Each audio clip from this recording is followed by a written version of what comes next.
You know, the poll shows that former President Trump is within striking distance of President Biden here in Minnesota before we even reach the heavy part of the campaign season with rallies and ads and more ads.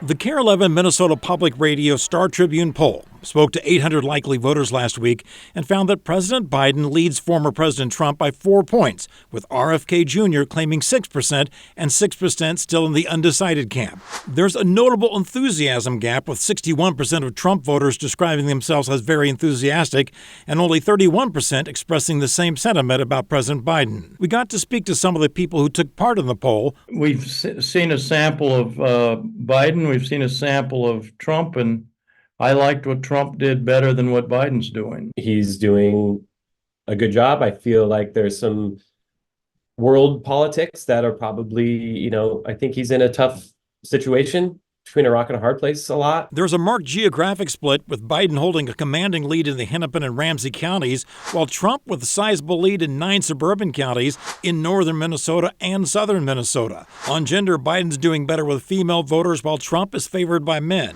On age, Biden's doing better with younger voters, but trailing Trump with older voters.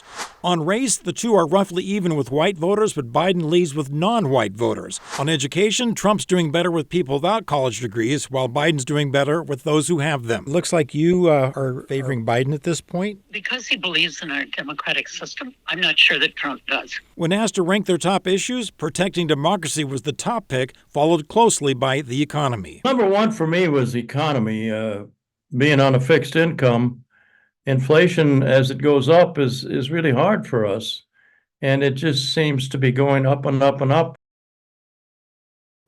The same poll also asked some job approval questions, and both President Biden and former President Trump had higher disapproval ratings than approval ratings. And then the one who did better than both of them was Senator Amy Klobuchar, who's running for her 4th term, and she had about 55% approval, higher than her disapproval ratings. Back to you.